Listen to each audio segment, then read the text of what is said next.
Hello, friends. Today I am joined by Julie from Mama to Five, who is a second generation homeschooler and she lives in Canada. Julie's family loves and serves Jesus in their home, and he is the foundation for their family. Julie is passionate about health and fitness and places a priority on healthy foods, getting outside, making sure her family is moving their bodies every day. Julie believes that raising children is the most important ministry that God has given to mothers. And she wants to encourage you in your motherhood and homeschooling. And I know that today's conversation will do just that. I'm really excited to chat with you, Julie, because I haven't gotten to know you very much, but we're both part of the team of Made to Homeschool. And this is kind of an excuse. This is really the reason I podcast. It's an excuse to just talk to cool people. So that was like your official bio, but can you tell us a little bit about yourself and your family? Sure. Let me just start off by saying I've loved getting to know you too. And I know we haven't talked one-on-one, but I'm loving watching your Insta stories and just keeping up to date on your family. It's been so nice to get to know you too. But on top of the little intro you just gave, so yes, I'm a second generation homeschooler. I was homeschooled all the way from kindergarten to grade 12. I come from a large family. There were 10 kids in my family. And so now I have my own. I think of it as a little large family, like it's five. And so I kind of classify us as a large family. But to me, I'm like, this is still pretty small. And our kids range in age from grade 9 down to going into grade 1 this fall. So we're doing all the stages, the high school and middle school and elementary school. And we've been homeschooling all the way. So it's really all that I know as a student myself and as a parent. So we're right in the homeschool world.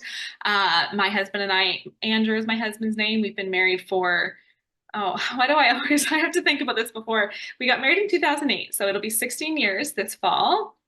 Um, and yeah, we're in Canada. I think that's a pretty good representation Yeah. of me and my family. I love talking to other fellow second generation homeschoolers because it is kind of fun to think about your own homeschool experience, but then getting to do things your own unique way with your own family. I think it's funny that you say, like, you think of family of five as kind of, like a small, large family. And it really Yeah. is such a matter of perspective, right? Because I came from, it was just me and my brother. So I'm like, Okay. wow, look at all these children I have. It's so wonderful. Yes. Well, I was wondering how your personal approach to homeschooling and education has grown or changed over the years, and if your experience as a second generation homeschooler has played a role in that at all. Yeah, I would say every year that goes by, I become I want to say I become a little bit more relaxed. Now, as my oldest is entering high school, I'm like, okay, this is full throttle, like this is serious here.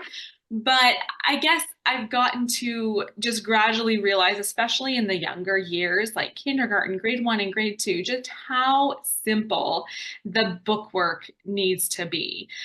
Going into homeschooling, it's like, okay, what do we need to do? I need to have all the right curriculum and be checking off all the boxes. And then as you start and as you go through the years, I think I'm just a little bit more laid back and realizing um, for one, learning is so much more than the book work. And you're just I just have kind of underestimated how well my kids learn, even if maybe we don't have the perfect curriculum or the most expensive curriculum. They are learning, and we're here just to foster that and come alongside them and help them out. As far as being a second generation homeschooler, again, I love talking to you as well. I love finding people that are second generation homeschoolers because I'm like, okay, back when I was being homeschooled, there was nobody. Like as far as I was concerned, nobody else was homeschooled. And so a lot of what affects me homeschooling now, being a second generation homeschooler, I think a lot of it I don't even realize. It's just second nature to me. But I think it's just confidence in knowing that this works. And the number of homeschooling families I talk to who just as far as they know, they haven't met anybody who went through the system, went through the homeschooling system and made it. And so they feel like they're almost performing an experiment. Like, I don't know what's going to happen. Like, is this going to work? And so I think there's just that confidence deep down, like, hey, I went through this. I'm okay. Even more specifically, there are things that I'm doing with my kids that I'm like, okay, this exceeds my education. I mean, there's always gaps in education, right? And I'm like, okay, we're doing fine because I feel like I'm raising the bar a little bit. And yeah, I think just confidence, knowing it'll be fine. Yeah. I think I'm so thankful for those parents, especially those moms who were willing to do this crazy new thing, practically without the internet and Yes. just without having that experience of being able to see it work. I'm very thankful because I feel like it does make it so much easier for us now. Of course, there's a million more resources and things like that. But even as a second generation homeschooler, I'm sure you've had that experience. It doesn't mean that you're an expert or you feel like you've already figured it out with your own children. They're different. You're different from your mom and you're different. Your family is different. And so it's still a process of learning and growing, making mistakes, repenting, moving forward. But you have that perspective to know, like, well, my education, my experience wasn't perfect either. And the Lord still used that. It was still good. So it's Mm-hmm. okay if it's not perfect. Yes, yes. Well, Julie, what are some of your favorite parts of homeschooling? Oh, this is such a tricky one because I just feel like I could say everything. Like I really enjoy it. I mean, there are definitely hurdles and, not so pleasant parts too, but for the most part, I love just being with my kids all the time, just getting to know them deep down, getting to know their personality, understanding how they learn, what, makes them tick. And I'm not just waiting for them to get home at night and trying to just fit some little one-on-one time in the evening before they go to bed after school. I get to be there all day, and I love that. I also just love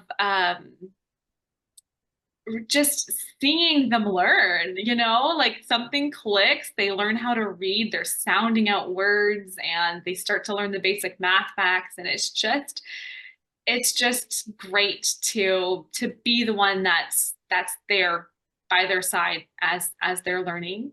The flexibility is huge for us too. My husband works shift work and there would just be days where he wouldn't see them if they were at school.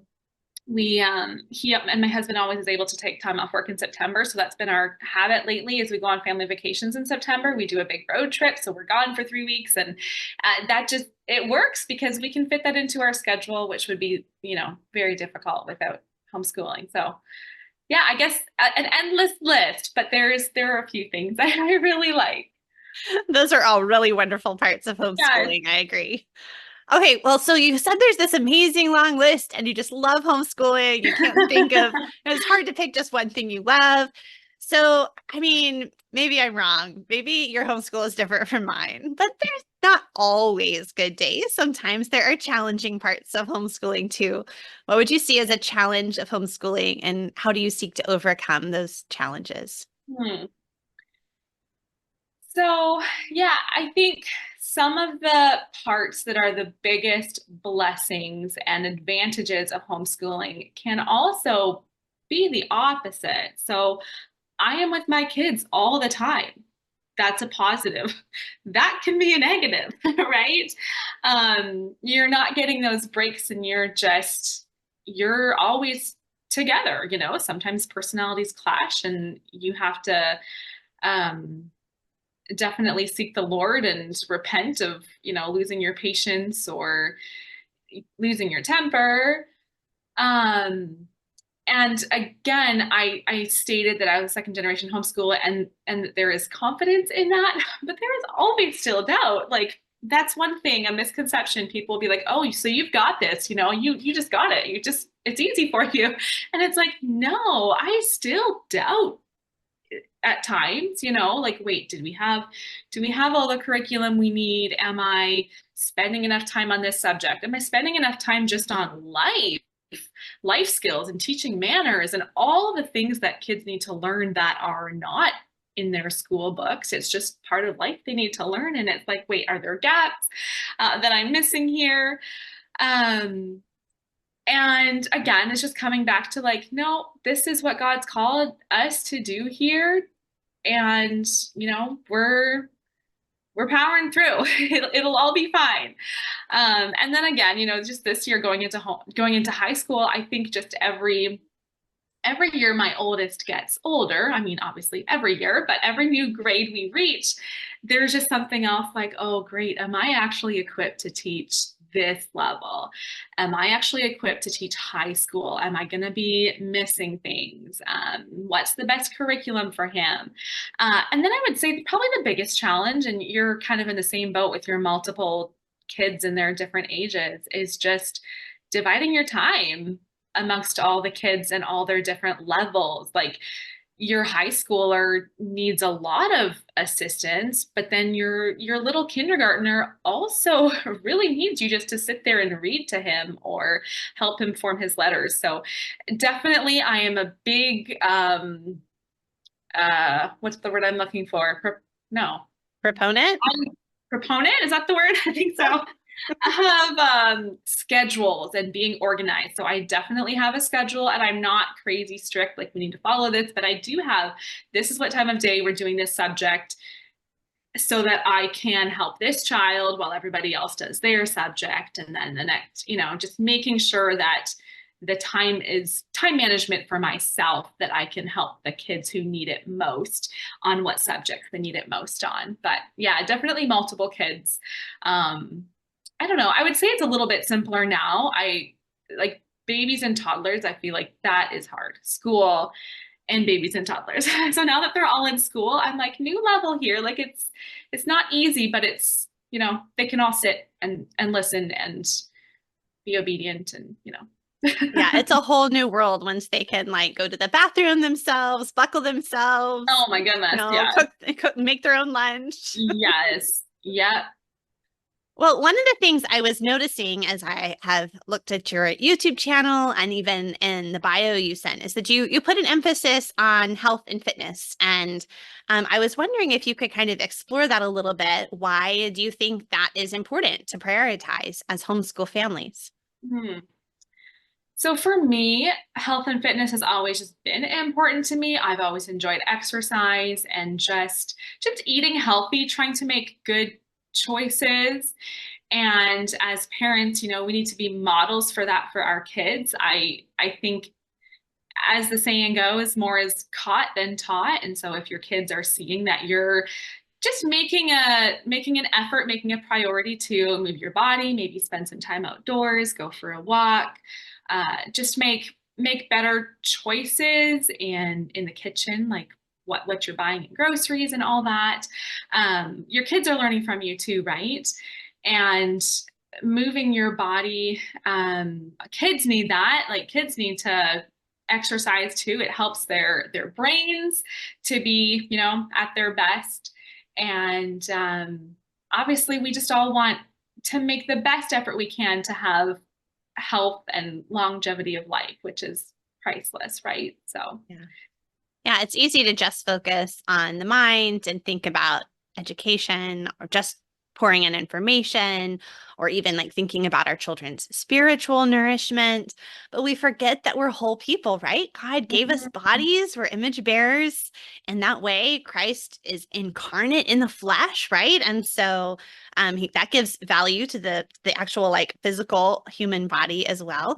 So it's Mhm. an important thing that it can be easy to overlook. It can be easy to have it as an idol, of course, Yeah, but it can also be easy to kind of ignore it like it's not important.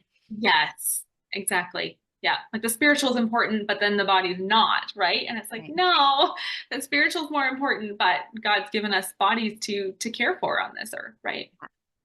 I think it can be difficult, though, sometimes as busy homeschool moms to try to figure out how to actually prioritize that. Like, there's so many things, right, that are all important, all these things we want to be including in our day.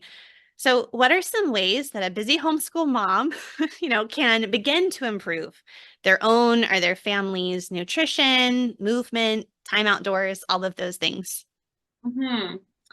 So I would say just one small change at a time. You're not going to switch one day from being having an unhealthy lifestyle to having a healthy lifestyle and being really active, but small changes each day. I heard the term recently of habit stacking, and I hadn't heard that term before, although that is very much what we do. I hadn't heard that term, and so that is you have habits in your day.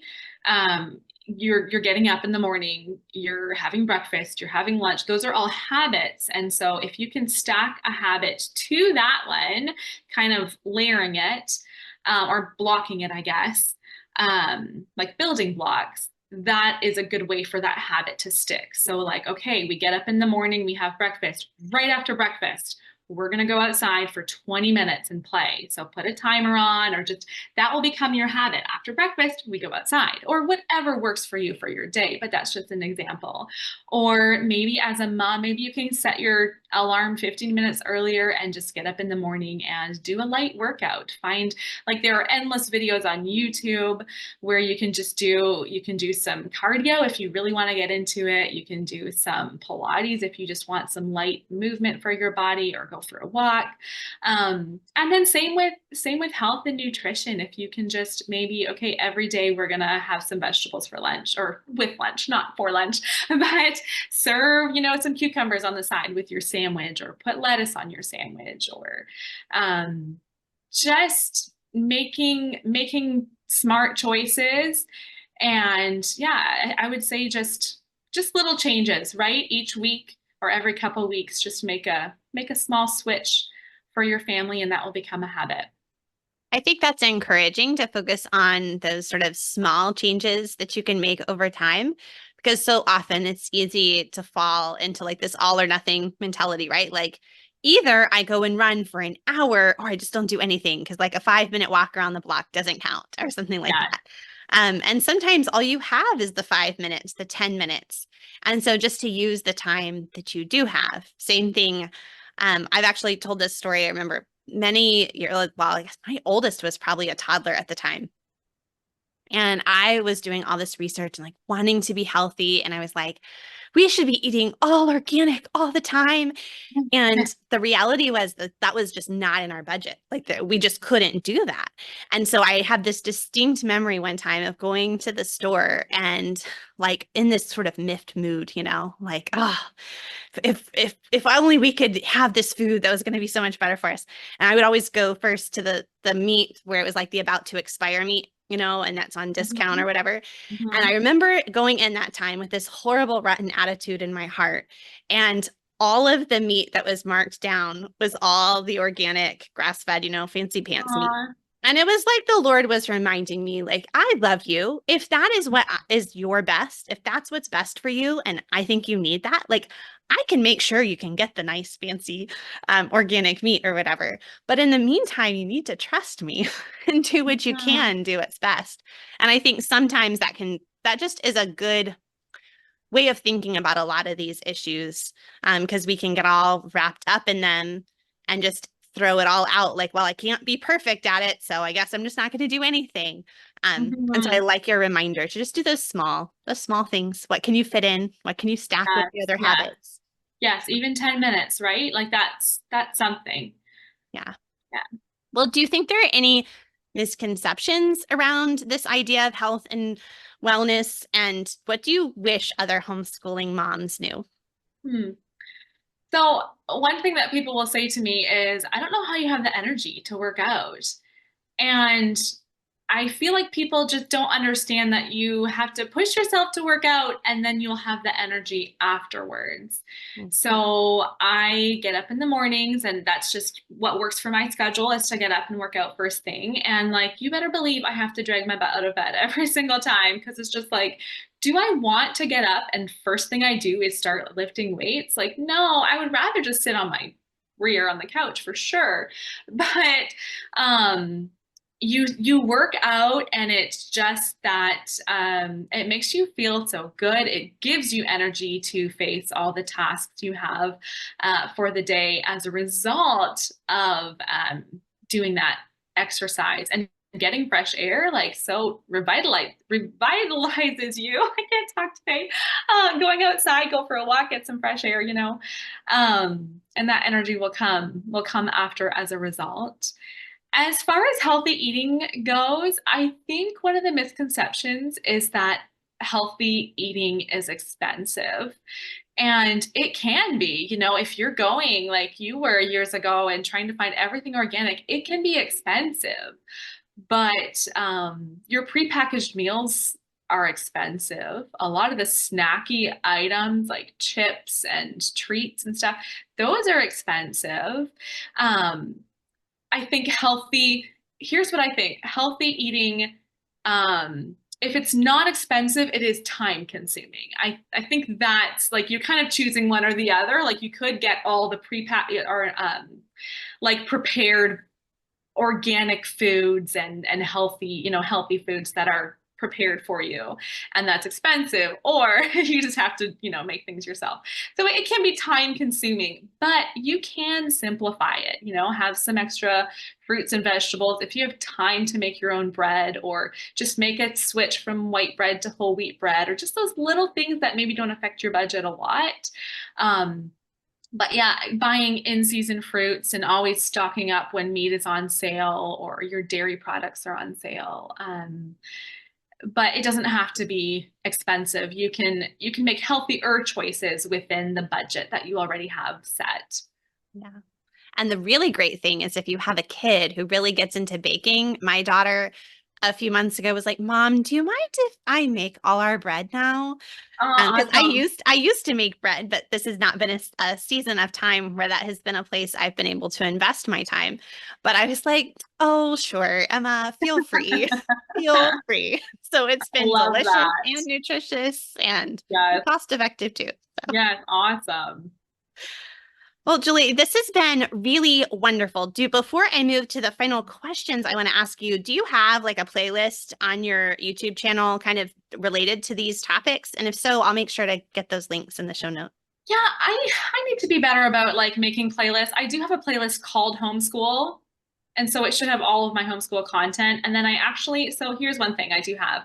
I post full day of food videos every Wednesday on my channel where I just share what our family eats in a day. So I do have a playlist called Full Day of Food, and I don't even know how many videos it has, but I'm going to say it probably has at least 100 videos of just what we eat in a day if you want to get some meal ideas. Yeah. Okay, that is great. Yeah, I'll make sure to put that link in the show notes. Okay. All right, well, here at the end, I'm going to ask you the questions that I ask all my guests this season. And so the first is just, what are you personally reading lately? I am on this kick of Kristen Hanna books lately. I just discovered her like 2 months ago, and I think I'm on my third book by her. And so she's a fiction author, and I haven't read a lot of fiction because I've just been reading a lot of nonfiction lately. I enjoy books on just motherhood and homeschooling and stuff. But it's been fun to read some fiction again. I also just finished listening on audiobook to, I think it was called Take Back Your Family by Jefferson Bethke. And that was a really good one. I listened to it over a course of 2 or 3 days and just talking about the importance of the family unit and being a team.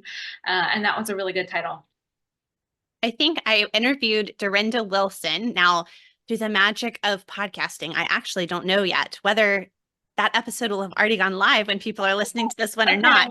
But she had just finished reading that same book. It was one she recommended. Oh, very cool. Okay. All right. Well, Julie, your final question is, what would be your best tip for turning around a homeschool day or maybe a homeschool season that just seems to be going completely wrong?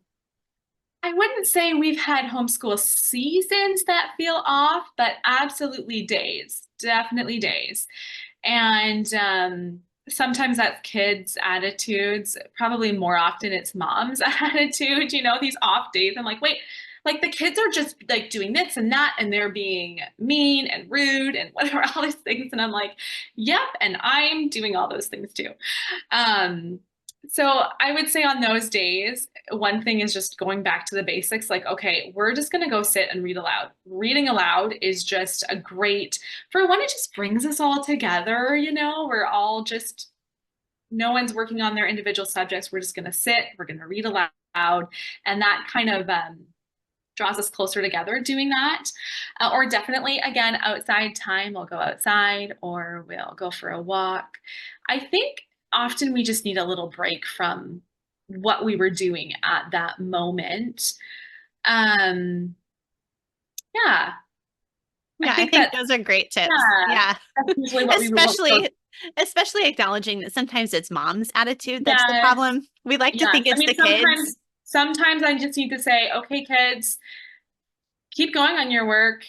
I've got to go to the washroom, or I've just got whatever. And I'll just go away for a minute or two and like, okay, look at the time. Here's some, I can make it through. I can get through this.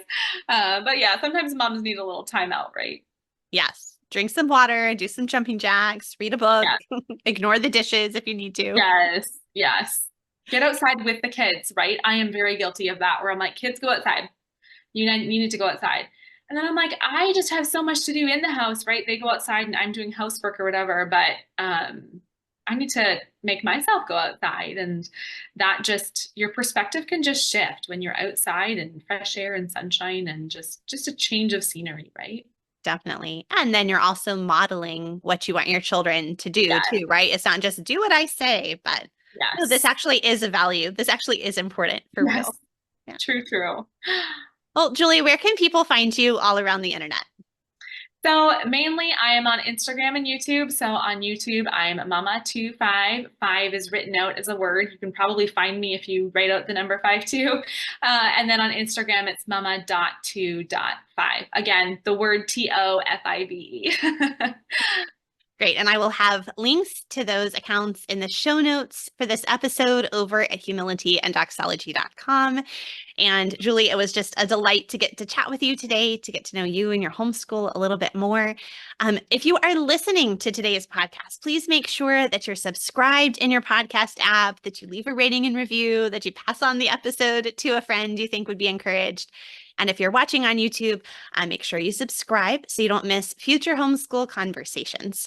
So, Julie, I look forward to chatting with you more in the future. And to everyone else, happy homeschooling.